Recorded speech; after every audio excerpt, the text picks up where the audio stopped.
பத்திரிகை துறையிலே பணிபுரிகின்ற என் அண்ணன்மார்களுக்கும் தம்பிகளுக்கும் சகோதரிகளுக்கும் வணக்கம். சினிமாவுக்கு தலை காட்ட ஆரம்பிக்கும் போது முதல்ல தினத்தந்தியில் இவர்தான் சிவகுமார் அப்படி தலை போட்டு ஒரு வெள்ளை சட்டில் டை கட்டி ஒரு ஃபோட்டோ போட்டிருந்தாங்க. நடிகனா முதல்ல நான் பார்த்த படம் தான்.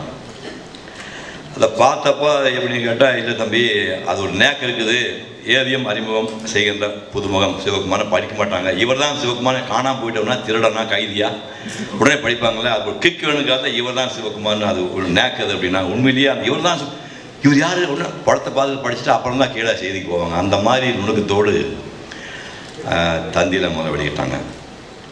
அதுக்கு நன்றி தெரிவதற்காக எங்கள் ஓவியக் கல்லூரியிலிருந்து தினத்தந்தி ஆஃபீஸ் வந்து ஒரு ஃபர்லாங் தூரம் தான் இருக்கும். அந்த தினத்தந்தி அலுவலகத்துக்கு பின்னாடியே வந்து ஒரு சின்ன காட்டேஜ் மாதிரி ரிப்போர்ட்டர்ஸ்லாம் அங்கேயே தங்கிப்பாங்க. அப்போது பாண்டியன் அதிகார பாண்டியனோட அண்ணன் கடைசி வரைக்கும் உயிரோடு இருக்க வரைக்கும் அவர் அண்ணன் தான் கூப்பிட்டேன். அப்படி அப்படின்னு தான் கூப்பிடுவார். எனக்கு யோகா கற்றுக்கணும் ஆசை இருக்குது தம்பி அப்படின்னாரு. கடை 4 மணிக்கு காலையில் புதுப்பேட்டிலேருந்து போய் ஒரு கோழிக்கூடு மாதிரி இருக்கும் அந்த காட்டேஜ் மேலே, அதுக்குள்ளே உட்காந்து அவருக்கு நான் யோகாசனம் கற்றுக் கொடுத்தேன். அப்படி எங்களுக்கு பத்திரிகை துறையோட தொடர்பு. 1966 வந்து பொம்மை இதழ், ஜூலை இதழ் முதல் வந்தது. 3வது இஷ்யூவில் புதுமுகம் நான் எனக்கு பேட்டி எடுக்கணும்னு வர சொன்னாங்க. வாகினி போயிருந்தேன். புது கோட்டு சட்டையெல்லாம் வாங்கி போனீங்கன்னா பார்த்தீங்கன்னா ரொம்ப உணர்ச்சி வசப்பட்டுறாதீங்க. அந்த தொப்பி வச்சுருக்கிறதுல வந்து தொப்பி மட்டும்தான் என்னோட இது. அந்த பனியன் 3 ரூபா கொடுத்து வாங்கினேன். இந்த கோட்டு வந்து பால் மாஸ்டர் அப்படின்னு ஒருத்தன் ஓசியில் கொடுத்தது. பேண்ட் இன்னொரு பையன் இருந்தது, ஷூ இன்னொருத்தது. தெரியுமா உங்களுக்கு? 1963 எடுத்த படத்தை இத்தனை வருஷம் ஆகி சாகா வரம்பெற்ற படம். அதை எடுத்தவன் வில்லியம்ஸ், அந்த ஒரு மாபெரும் அந்த ஒளிப்பதிவாளர். மலையாள படம் நிறையா பண்ணேன். இந்த உயிரோடு இல்லை. நான் 15 ரூபா வாடகையில் குடியிருக்கேன். அவன் வந்து கார்ஷீட்டில் குடியிருந்தான். அதாவது ஒரு நல்ல படைப்புகள் எத்தனை காலம் ஆனாலும் அதை ஷேர் பண்ண முடியாது அப்படிங்கிறதுக்கு இந்த புகைப்படங்கள் ஒரு காரணம். எனக்கு இந்த மாதிரி காஃபி டேபிளுக்கு போட சொல்லும்போது காத்தி சொன்னது, இல்லை அந்த படங்கள் தான் போடணும்னு சொன்னார். ஒப்பனையெல்லாம் கிடையாது. அப்புறம் ரோலி ப்ளஸ் கேமராவுக்கு ஒரு 3 ரோல் மட்டும் வாங்கி 3 36 எக்ஸ்போஷர் கம்போஸ்லாம் பண்ண முடியாது. இங்கே பாரு, மேலே பாரு, சிரி, அந்த பக்கம் திரும்பி வீட்டுக்கு போட்டான். மொத்தமாக அதை எடுத்த பாட்டை வந்து ஒரு அரை மணி நேரம் முடிச்சுட்டு ராயப்பேட்டாவில் வந்து அவனே கம்போஸ் பண்ணி ஃப்ரேம் பண்ணி பிரிண்ட் போட்டது தான். நான் இந்த மேடைக்கு நின்று நடிகனாக காரணமாக வந்து எனக்கு உதவி செஞ்சது அந்த புகைப்படங்கள் தான். அந்த படத்தை எடுத்துனா புகைப்படக்காரங்க ஜாதியை சேர்ந்தவன் இல்லையா. அதுக்கப்புறம் வாகினியில் போய் எடுக்க போகும்போது நல்ல சட்டையெல்லாம் கிடையாது. ஒன்று ஒரு பிரமாவன் ஜெர்கின், அந்த படம் வச்சிருக்கு, நம்மளுக்கு அப்புறமா காட்டுறேன். ஒரு ஜெர்கின் கொடுத்தாங்க. அந்த கிட்டார் ஒன்று எலக்ட்ரிக் கிட்டார் கொடுத்தாங்க, ஏணி கொடுத்தாங்க. ஸ்டுடியோவில் லைட்லாம் போட்டு பக்தா வந்து கேஆர் பக்தான்னு பேர். அவர் பர்மனெண்ட்டாக பொம்மைக்கு ஃபோட்டோகிராஃபர் பிரம்மாம் எடுப்பார். அவர் வந்து முதல்ல எடுத்து பொம்மையில் 1966 அக்டோபர் மாதம் அந்த இஷ்யூ வந்தது. அதுக்கப்புறம் சின்ன இடைவெளி முடிஞ்சோடனே இப்போ கென்னடி கல்யாணம் பண்ணதுனால ஜாக்குலின் கென்னடி உலகமே கொண்டாடப்பட்ட காலம்.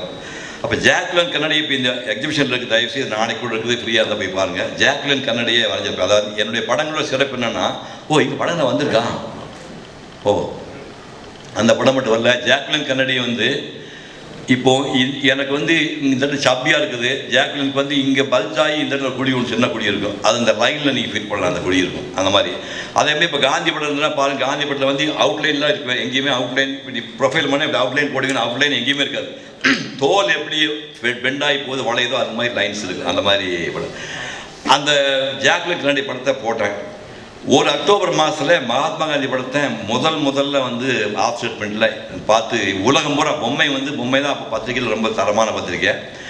டால்டனில் வசதிகள் இருந்தது. அந்த காந்தி படத்தை எனக்கு தெரிஞ்சு 1966 67 இருந்த வாசகர்கள் நிறைய பேர் வீட்டில் ஃப்ரேம் பண்ணி வச்சுருக்காங்க காந்தி படத்தை. அதுக்கப்புறம் நான் பொம்மைக்கு நான் சொந்தக்கார மாதிரி கிட்டத்தட்ட பர்மனெண்ட்டாக ஒரு ஆர்டிஸ்ட் மாதிரி இருந்துட்டு, ஜெமினி சர்க்கஸ் வந்து 3 மார்க் இருந்துச்சு. சர்க்கஸில் போய் ஸ்கெட்செல்லாம் போட்டு அடுத்த வாரம் போடுவாங்க. அது மாதிரி நிறைய பொம்மைக்கு போட்டிருந்தேன். அப்போ பேசும் படம்ங்கிறது அதை விட பெரிய பத்திரிக்கையாச்சு. அந்த பத்திரிக்கைக்கு தொடர்பு இல்லாமல் இருக்கணுன்னே படம் எடுக்கணும். நேர் கான்ட்ராஸ்ட். பொம்மைக்கு பெரிய நிறுவனம் ஸ்டுடியோவில் இருந்தது. அங்கே பேசும் படத்துக்கு அந்த மாதிரி ஒன்றும் வசதி கிடையாது. இது ஒரு க்ளோஸ்அப் பண்ணுவது எல்லாம் ஞாபகத்துக்கு இப்படி கை வச்சுட்டு இப்படி லேசாக பார்க்குற மாதிரி படம் இருக்குது. அதை வந்து பேசும் படத்துக்காக வெஸ்ட் மாம்பலம் ரயில்வே ஸ்டேஷனை கிராஸ் பண்ணால் பக்கத்தில் ஒரு டப்பா கீழே பெருச்சாடி ஓடிட்டு இருக்கணும். அந்த சின்ன டப்பா ஸ்டுடியோக்குள்ள மான் என்ற ஒரு புகைப்பட கலைஞர், மான்னு பேர் உயிரோடு இருக்கிறார் தெரியல அவர் எடுத்த புகைப்படம் அவரே பிரிண்ட் போட்டு கொண்டு போய் சம்பத்குமார் கொடுத்தார். அப்புறம் சம்பத்குமார் பார்த்து அப்புறம் எஸ்வி சம்பத்குமார் பார்த்து சொந்தக்கார தம்பி ஒருத்தர் வந்துக்கான்னு நினைக்கிறீங்க. அவருக்கு கல்யாணத்தில் எஸ்வி சம்பத்குமார் வந்து எப்படி சொல்கிறது, அவங்க வந்து எப்படிப்பட்ட ஆள், சமீபத்தில் ஒரு 3 நாள் முன்னாடி இருந்து ஒரு 2 ஆண்டுக்கு முன்னாடி இவங்கள எல்லாம் மரியாதை பண்ணோம். ஒரு கோடம்பா கை ரோட்டில் ஒரு கைத்துக்கட்டில் நூறுலாம் தொங்கி போயிருக்குது. படுத்த தொட்டல் மாதிரி கையில் இப்படி லெவலாக இருக்கணும், அது படுத்து லூஸாக போய் கை தொட்டில் மாதிரி இருக்குது. அந்த தொட்டில் ஒரு பையன் தாடியோட சுற்ற முடியோட படுத்துருக்கான். அவங்க அம்மா வந்து வாசல் நிற்கிறாங்க, இவன் பேட்டி எடுத்தாச்சு.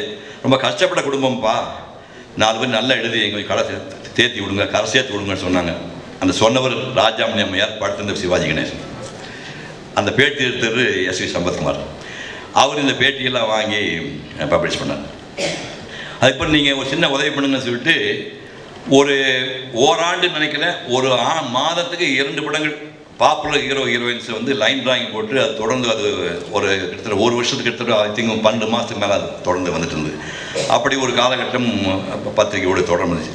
அப்போ 1974 வந்து என்னுடைய திருமணத்துக்கு வரும்போது ஒரு தனி ரயில் பெட்டி ஒன்று அரேஞ்ச் பண்ணி ஒரு போகி மட்டும் கொடுத்து எல்லா பத்திரிகை சார்ந்து எல்லாரும் வாங்க சொல்லி ஒரு அலாதி காடு, அது கோயம்புத்தூர்லேருந்து கிட்டத்தட்ட 20-25 கிலோமீட்டர் போகணும். அந்த காட்டில் வந்து இப்போ நீங்கள் பார்க்குறீங்க கொஞ்சம் நம்பர் ஜாஸ்தி இருக்குது. அப்போ இதே கண்டிஷனில் ஒரு 20 ஃபோட்டோகிராஃபர்ஸு ரிப்போர்ட்டர்ஸ் எல்லாம் அந்த அலாதி காட்டுக்கு வந்து அதே மாதிரி ராம்ஜி வந்திருப்பாங்க. வந்தியா ராம்ஜி அண்ணா வந்திருந்தார். அப்புறம் இவதான் அண்ணா மாலி, பராசக்தி மாலின்னு பேர், எங்கள் அண்ணன் தான் அவனுக்கு மட்டும் அண்ணன் இல்லை, எனக்கு அண்ணன், அவரெல்லாம் வந்திருக்காரு. அந்த காட்டில் வந்து கல்யாணம் பண்ணாங்க. அதே மாதிரி கவரேஜ் இங்கே பண்ணாங்க. அப்புறம் 1975 தான் அந்த படம் புது வெள்ளம் என்ற படத்துக்கு தான் முதல் நான் வந்து பத்திரிகையாளரை இனிமேல் வாழ்நாளுக்கு சந்திக்க வேண்டும் என்று முடிவு செய்து ஃபிலிமு சார்ந்த ஏற்பாட்டின் பேரில் ஃபிலிமு ஐ திங்க் டைரியில் வச்சிருப்பான்னு நினைக்கிறேன். அந்த ராம்ஜி வச்சிருப்பாங்க, மற்றவங்க பேர் தெரியாது, கண்டிப்பாக வச்சிருப்பேன். முதல்ல டைரி கொடுக்க ஆரம்பித்தேன், அப்புறம் கொடை கொடுத்தேன், அப்புறம் டைம் பேஸ் கொடுத்தேன், அப்புறம் ப்ரீஃப் கேஸ் கொடுத்தேன். அந்த மாதிரி வந்து 100-120 பேர் இருப்பாங்க. ஒரு லிஸ்ட்டு போட்டு ஒரு ப்ரெஸ் மீட் முடிஞ்சால் போகும்போது ஒரு கண்டிப்பாக ஏதோ ஒரு சின்ன கிஃப்ட் கொடு. பெரிய கிஃப்ட்லாம் கொடுக்க முடியாது, ஏன்னா எனக்கு மொத்த சம்பளம் 25 ரூபா. சின்னப்பத்தார் கேட்டார், ஆட்டுக்காரலா மேல் அன்னக்கிளி பத்திரகாளி 3 படம் சில்வச்சு குடி வச்சு, டே பைத்தியக்காரா ரேட் ஏற்றிக்கண்ணா, எதுக்கு ரேட் ஏற்றணும்னா, அட 3 சில்வச்சு குடி போச்சு, ஒன்று ஆட்டுக்கு போச்சு, ஒன்று அன்னத்துக்கு போச்சு, ஒன்று செத்து போன பத்திரகாளி ராணிச்சு வச்சு போயா வேலையை பாரு. அட கிறுக்கு பையனை ரேட் ஏற்றினார். சினிமா எங்கள் அம்மா என்னை கைவிட மாட்டாங்க என்று சொல்லி நம்ப மாட்டேங்க. என்னோட 150ஆவது படத்துக்கு தான் 1 லட்ச ரூபா கொடுத்தா. அது நான் கேட்கல, அவங்களா கொடுத்துட்டாங்க. மோகன்லாம் 3 லட்ச ரூபாய்க்கு போயிட்டார். மைக் மோகன் 3 லட்சம் போயிட்டார். இந்த பேர் தொலைஞ்சு போகிற சீனியராக தொலைஞ்சு போகிறதுக்கு 1 லட்சம் ரூபா கொடுத்தேன். பணத்தை கவலைன்னா தாய் என்னை கைவிட மாட்டாள். அப்படி இருந்து நான் முடிவு பண்ணேன், இந்த முகம் என் நினைவாற்றல் போய் இந்த முகம் கோரமாகி போகும்போது எனக்கு தோணும் போது நடிப்பு நிறுத்துன்னு சொன்னேன். முகம் நல்லா இருக்கும் போது நினைவாற்றல் போய் நின்றுட்டேன். கேட்டால் உங்களுக்கு தெரியும், உனக்கு காலில் வளர்க்கும் போதே நீ மயானத்துக்கு போகணும்னு சொல்லியிருக்காங்க. அந்த மாதிரி வந்து நினைவாற்றல் நல்லா இருக்கும் போது முன்னாள் இருக்கும் போது நடிப்பை நிறுத்தி விட்டேன். அதெல்லாம் என்ன பேசிட்டு இருக்காங்க. இங்கே ரோட்டில் போனால் என்ன சார் நடிக்க திட்டீங்களா இப்போ கேட்குறீங்களா, அதுக்காக தான் என்னடா கொள்றேன், ஐயோ பசங்களுக்கு கொள்றாங்க, நீ வேற கொள்றான்னு கேட்பீங்கல்ல, அது வாய்ப்பே கொடுக்காம முன்னாடியே சேஃபாக. அதுக்கப்புறம் வந்து இப்படி படங்களுக்காக பண்ணிட்டு இருந்தோம். இதுக்கப்புறமா வந்து பசங்க வந்தாங்க, சூர்யா வந்து அறிமுகப்படுத்தும் போது மணிரத்னம் சாரை வச்சு இதே மாதிரி இப்போ ப்ரெஸ் மீட் வச்சோம். அது பண்ணால் தொடர்ந்து சூர்யாவும் தொடர்ந்து எல்லா படங்களும் ப்ரெஸ் மீட் வைக்கணும் அப்படிங்கிற மாதிரி ஆரம்பித்தோம். அப்புறம் கல்யாண விஷயம் வந்தது. நிறையா நம்ம வழக்கப்படி யாருமே இப்போ லவ் பண்ணும்போது கிறிஸ்து படம் எழுதுவோம் இல்லை, அப்புறம் இல்லாட்ட என்ன பண்ண முடியும், அதாவது இல்லாத லெவல் டெவலப் பண்ணி விட்டுருவோம், இருக்கிற லெவல் பிரித்து விட்டுருவோம். அதான் நம்ம தொழில், அது பண்ணித்தான் நாங்கள் வந்து சேர்த்து வச்சுருவோம். அப்புறம் என்னமோ லேசாக பிரீதி போல் இருக்குது, அங்கே நம்ம அப்படி பார்க்கலாம், நீ இப்படி பார்க்கலாம் எழுதுவோம்.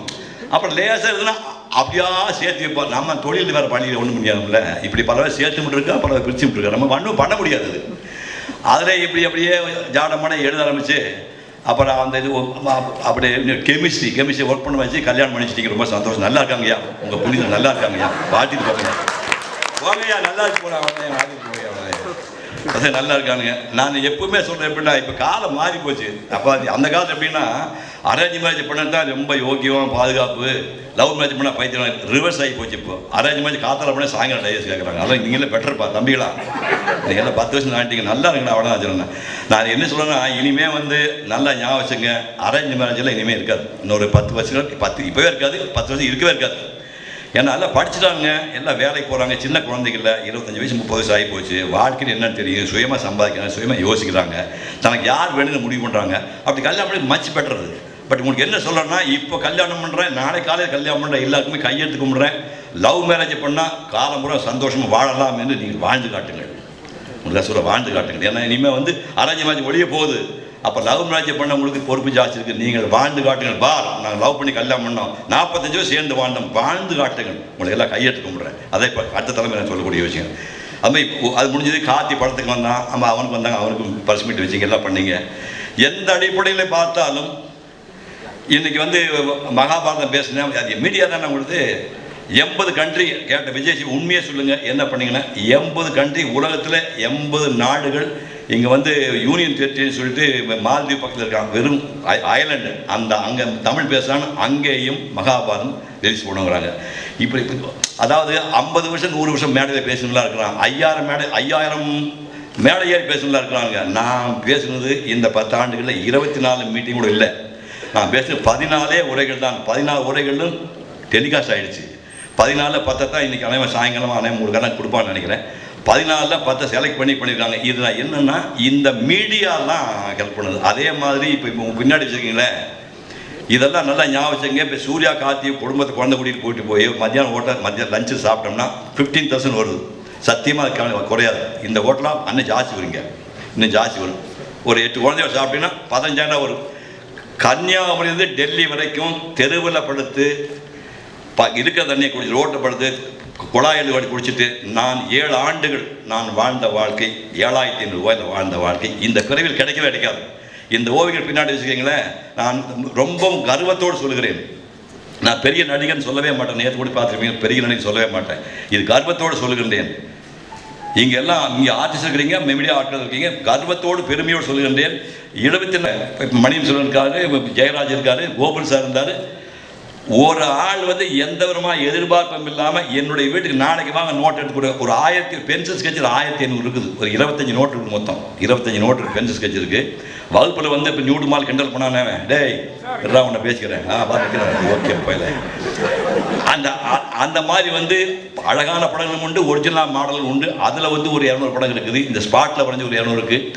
இத்தனையையும் புதையல் மாதிரி உள்ளிருந்த விஷயம் திரும்ப எடுத்து அந்த டெக்னாலஜியில் இந்த அளவு கொண்டு வந்து மீண்டும் உயிர்ப்பித்து விஸ்வரூபம் அடிக்க வச்சு பண்ணியிருக்காங்கன்னா இதெல்லாமே மீடியா தானையா. இப்போ இதெல்லாம் உலகத்துக்கு கொண்டு போய் உங்களோட கையெடுத்து கும்பிட்றேயா. வாழ்நாள் முழுக்க என் குழந்தைகள் சம்மந்தப்பா. நன்றி நன்றி நன்றி.